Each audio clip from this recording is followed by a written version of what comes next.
15-bob. Ixlos. Ixlos bu bandaning o'z amallarini barcha xildagi riyodan poklashidir. Riyo, ya'ni namoyishkorona amal, bu ixlosga zid, teskari tushunchadir. Agar odam riyosiz amal etgan bo'lsa, demak, ixlos bilan ish qilibdi.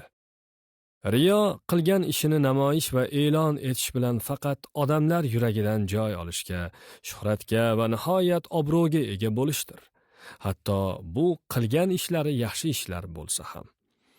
Alloh hadisi qudsiyda aytadi: Ixlos bu mening shunday bir sirimdirki, uni faqat suygan bandamning qalbigagina munosib ko'rdim. Ibn Abbos roziyallohu anhu dan rivoyat qilingan Daylami rivoyati. Allohga ixlos qilish so'z, amal hamda mol-mulk bilan bo'lishi mumkin. Ahli tavhid, ahli haqiqat oldida har bir maqom va darajaning o'ziga xos talab va shartlari mavjud. Mazkur shartlar foyda yoxud zararni, Allohga yaqinlashtirish yoxud uzoqlashtirishni odamlarga nisbat bermaslik, shuningdek unutgan holda yoki tashbih sifatidan tashqari holatlarda men, biz bilan, bizga, bizningcha kabi so'z va iboralarni qo'llamaslikdir. Chunki yaratganning irodasi bilan sodir bo'ladigan voqealarga nimanidir ilova etish yashirin shirklardan hisoblanadi. Alloh marhamat qiladi. Allohga ibodat qilinglar va unga hech narsani sherik qilmanglar. Niso surasi 36-oyat. Bu o'rinda hech narsa so'zining ta'kidlab o'tilishidan maqsad hech qanday istisnoga o'rin yo'qligini bildirish uchundir. Muridlardan biri yaratgandan af etishini so'rab shunday iltijo qildi: "Yo Parvardigoro, meni kechir, chunki o'zingga sherik qo'shmaganni mag'firat etishga va'dang bor va xabardorsanki, men senga hech qachon shirk keltirmaganman." Shunda u sirli ovoz eshitdi: "Hatto senga sut keltirishgan kunda hammi?" Shunda murid uyalib qoldi. Chunki bir kuni unga ichishi uchun sut keltirishganida sutning menga zarar berishidan qo'rqaman degan edi. Alloh bu so'zni shirk hisobladi. Chunki murid sut va zararni bir-biriga bog'ladi. Bu to'g'rida yaxshilab o'ylab ko'rmoqimiz lozim. Riyo shifosi. Riyodan to'la qutulish uchun kishining ishonchli ma'naviy rahbarga, murshidi komilga ehtiyoji bor. Toki u o'ziga ixtiyorni topshirganlarni kishi bilmas sirli yo'llardan Allohni tanish, ma'rifatga olib borsin. Bu juda zarur. Chunki tariqat yo'liga kirmagan insonning o'zicha qilgan ibodatlari orqali darajasi ko'tarilmaydi. Bir joyda nafsi bilan depsinib qoladi. Agar u samimiy holatda tariqatga kirganda edi, barcha inson fe'lining xoliqi va yaratuvchisi Alloh ekanini anglab yetgan bo'lar, o'zining fe'li, amali faqat tashbih va ramziy majoziy jihatdangina o'ziga bog'liq ekanini tushunardi. Natijada u o'z vujudini kimdir tomonidan boshqarilayotgan va harakatlanishga majbur etilayotgan uskuna sifatida qabul eta boshlardi. Hamda faqat Allohgina uning tana a'zolariga kuch berib, quvvatlantirayotganligini idrok etardi. Hazrat payg'ambarimiz sollallohu alayhi va sallam aytadilar: "Men ummatimning yashirin shirkdan o'zga biror bir amallaridan qo'rqmayman. Shuni bilingki, yashirin shirk bu amaldagi riyokorlikdir." Mazkur hadis Muhammad Vahbiy afandi Halosatul Bayon tafsir kitobida Baqara surasining 264-oyati tafsirida keltirilgan. Shaddod ibn Avsdan ibn Moja rivoyat qilgan hadisda ham yashirin shirk haqida so'z borgan. Riyo, xo'ja ko'rsinning shifosi mushkul ish. Chunki bu sifat inson qalbiga qorishib, ildiz otib ketgan. Bu sifatning xalq orasida go'yo odatiy holga aylanib qolgani uni davolashni qiyinlashtiradi. Ko'radiki, hamma o'z amalini ko'z-ko'z qilgan, yaxshi ko'rinish uchun kimdirni maqtagan va shunga o'xshash. Imom Sharoniydan naql qilinadi: Ibodatga mashg'ul har kim Allohdan boshqa u rozi bo'lmaydigan nimanidir maqsad qilib olish jihatidan bir necha toifaga bo'linadi. Birinchi, o'z ilmi, yaxshi ish faoliyati bilan odamlar ko'nglidan joy topishni, shuhrat va hurmatga erishishni, jamiyatda yuksak maqom va obro' qozonishni niyat qilib harakat etuvchilar. Ikkinchi, ilmi, amali va ibodati bilan o'z darajasini yuksaltirishni, karomatlar sodir etishni, dunyoda ro'y berayotgan voqealarga ta'sir ko'rsatishni, suv ustida yurishni, havoda uchishni, ilmi asrorga sohib bo'lishni hamda shunga o'xshash narsalarga erishishni niyat qilib olgan kimsalar.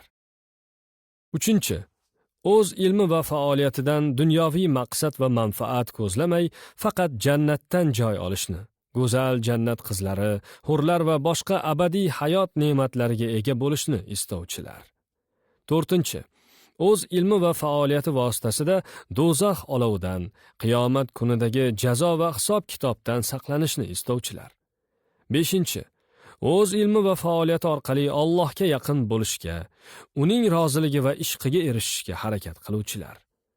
Oltinchi, o'z ilmi va faoliyatidan Allohning haqiqiy ibodatga loyiq yagona zot ekanini anglashdan boshqa hech narsa istamaydiganlar. Bunday zot o'z kuch-quvvatiga tayanmaydi, balki barcha faoliyatini, ibodatlarni chin ko'ngildan, samimiy ixlos bilan ado etishga intiladi. U o'zini Allohning buyurgan ibodatlarni lozim bo'lgan darajada hali bir zarracha ham ado eta olmagan deb hisoblaydi. Bunday murid mumtoz zotlar ixlosi darajasiga ko'tariladi va bu darajaga erishganlarning ixlos bilan ozgina qilgan ibodatlari ham yuqorida zikr qilingan toifalarning 1000 yillik ibodatlariga teng bo'ladi. Ibris kitobida aytilgan, mukofot yoxud turli ne'matlar umidida bajargan amallar xolis Alloh uchun ado etilgan ibodatlardan hisoblanmaydi. Xolis Alloh uchun bo'lmay, har turli ta'ma, manfaat va g'arazli maqsad uchun qilingan faoliyatning foydasi va savobi yo'qdir. Bunday ishlar faqat Allohdan uzoqlashtiradi, chunki ular ilohiy qonun va nizomlarga mohiyatan ziddir. Chunki Alloh siz o'z maqsadingiz va manfaatingiz uchun ibodat qiling, men esa buning uchun sizlarni buyuk mukofotlar bilan taqdirlayman demagan. Aksincha, Alloh aytadi, menga samimiy, ixlos bilan ibodat eting, men esa sizga yaxshiliklar, savoblar ato etaman. Shuning uchun har qanday amalimiz Alloh uchun bo'lishi lozim. Faqat o'z amalim va harakatim bilangina farovonlikka, yutuqqa erishishim mumkin deb o'ylagan banda naqadar johil va nodondir. Holbuki o'zimizning ham, barcha fe'l va harakatimizning ham yaratuvchisi Allohning o'zi bo'lsa, uning rahmatidan boshqa umid qiladigan, suyanadigan, foyda keltiradigan narsaning bo'lishi mumkin emas. Agar yaratganning rahmati bo'lmasa, qilgan amallarimiz bir soch tolasichalik boylik, farovonlik yoki baxt saodat keltirmaydi. Allohga, uning rahmatiga nisbatan beparvolik kishining qalb ko'zini ko'r qilib qo'yadi. Bunday holdan Allohning o'zi asrasin. Shuni bilmoq kerakki, xo'ja ko'rsin, riyo va takabbur, ujubning davosi Allohning zikrini, ijozati bo'lgan bir murshidi komilning nazorati ostida toki ko'ngil lavhida haqiqiy tavhid o'rnashgunicha uzluksiz ko'p va xo'p talqin qilmoqdir. Buning natijasida barcha amallarning yaratuvchisi faqat Allohning o'zi ekanligiga to'la ishonadi va o'zi hech bir narsada yaratuvchi emasligini anglab yetadi. Shayximiz Abdurrahmon Asali marhamat etganlar. Inson toki har narsaning yagona harakatlantiruvchisi Alloh ekanligini anglash darajasiga yetmaguncha riyoni tark eta olmaydi, xo'ja ko'rsinlikdan xalos bo'la olmaydi. Bu holat esa murid kamolga yetgandagina ro'y beradi. Alloh bilguvchiroqdir. Riyoning nozik tafsilotlari. Allohga yaqinlashish niyati bilan ibodat qilish ham riyoning bir nozik turlaridan bo'lib, yollanma ish bajarishga o'xshab ketadi. Bu o'ta yashirin kasallikdir. Ba'zan shunday maqsadda ibodat qiluvchining darajasi ko'tarilishi mumkin. Keyin esa unga aytadilar: "Ortingga qayt, sen Allohga yaqin kelishga munosib emassan." Bu darajaga aslida munosiblar esa Allohga yaqinlashishni o'ylab o'tirmasdan, Allohning amrlariga so'zsiz itoat etib, uning oldidagi bandalik burchlarini bajarib kelganlardir. Odamlarning gap so'zlaridan qo'rqib, o'zining qilayotgan yaxshi amal va ibodatlardan voz kechish ham riyokorlikning nozik turlaridandir. Fuzayl deydilarki, odamlarning gap so'zidan hayiqib, yaxshi amalni tark etish riyokorlikdir. Odamlar ko'rsin uchun qilingani esa shirkdir. Agar bu ikki turli gunohdan Alloh seni saqlagan bo'lsa, bu ixlosdir. Jumladan, shunday yana bir amal ham riyoning nozik xillariga kiradi. Deylik kishi shariat ruxsat bergan biron hazil va mutoyiba gap qilib turganida biror bir e'tiborli kimsa kirib qoldi. Agar kishi shunda o'sha qilayotgan hazilini haligi kimsaning hurmatidan yo undan uyalganidan to'xtatib qolsa, bu o'sha xil riyodan sanaladi. Fuzayl deydilar: "Agar menga hozir oldinga mo'minlar amiri kelyapti deyishsa va men soqolimni to'g'irlaguday bo'lsam, munofiqlar qatoriga kirib qolishimdan qo'rqaman." Riyoning yana shunday nozik xillariga biror bir e'tiborli kishining oldida odatdan tashqari boshni egib turish, itoatkorlikni me'yordan oshirishga o'xshaganlar ham kiradi. Chin ixlosli kishi odamlar so'ziga e'tibor bermaydi. O'zi haqidagi yomon gap so'zlardan siqilmaydi yoxud maqtovlardan quvonib, kibrlanib ketmaydi. Qalban Alloh bilan bo'ling va buning uchun iloji boricha barcha kuchingizni ishga soling. Odamlarga yaxshilik qiling, o'zingizni va oilangizni yaxshi ta'min etishga intiling. Qayda bo'lmasin, ruxsat etilgan mol-mulkni topsangiz, qo'lga kiriting. Hazrat Ibrohim Matlubiy shunday deganlari keltirilibdi: Alloh xaloyiqni yaratib ulardan so'radi: "Sizlar kimlar bo'lasizlar?" Ular: "Seni sevuvchi qullaring" deb javob berdilar. Shunda yaratgan aytdi: "Nima deyayotganlaringizni o'ylab gapiringlar. Meni sevganni mendan na biror qaytaruvchi qaytara oladi va na qilich u musibat uzoqlashtira oladi." Bunga ular: "Mayli, xohlagan narsangda bizni sinab ko'r" deb aytdilar. Shunda Xoliqi olam imtihon uchun dunyo va uning ziynatlarini yaratdi. Xaloyiqning 9 qismi dunyo ortidan ketdi, 1 qismigina qoldi xolos. So'ngra Alloh qolgan xaloyiqqa murojaat etdi: "Sizlar kimlar bo'lasizlar? Seni sevuvchi qullaringmiz" deya javob berishdi ular. "Nima deyayotganlaringizni o'ylab gapiringlar. Meni sevganlarni mendan na biror qaytaruvchi qaytara oladi va na qilich u musibat uzoqlashtira oladi. O'z birodarlaringizning dunyo ortidan qanday yugurib ketganini ko'rdingiz-ku" dedi Parvardigor. "Xohlagan narsangda bizni sinab ko'r" deyishdi ular. Shunda Alloh jannatni yaratdi va ularga uni bezatib ko'rsatdi. Qolganlarning 9 qismi jannatga ergashdi. Ulardan ham bir guruh ajralib qoldi. Alloh yana so'radi: "Sizlar kimlar bo'lasizlar? Seni sevguvchilarmiz" deya javob berishdi ular. "Nima deyayotganlaringizni o'ylab gapiringlar. Birodarlaringizning ahvolini ko'rdingizlar-ku" dedi Alloh. "Xohlagan narsangda sinab ko'r" deyishdi ular. Alloh ularni bir baloga giriftor qilgan edi, ular sabot ko'rsatdilar. Holbuki bu ham Allohning o'zidan edi.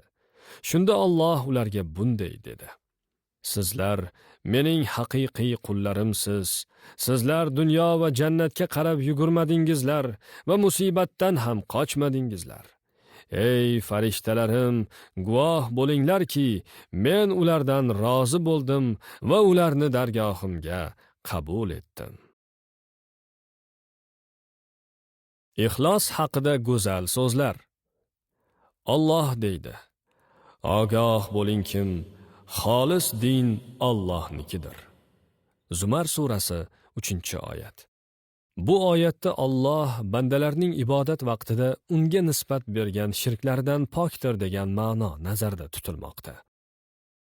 Hazrat Payg'ambar sallallohu alayhi va sallam marhamat etadilar: Musulmonning ko'nglida nafrat paydo bo'lishiga to'sqinlik qiluvchi 3 narsa bordir. Bular ixlos bilan Alloh uchun amal qilish, din peshvosining nasihatini tinglash, mu'minlar jamoati bilan bo'lishdir. Abdulloh ibn Mas'uddan rivoyat qilingan Termiziy rivoyati. Hasan roziyallohu anhudan ixlos haqida so'radilarki, u asli nimadir?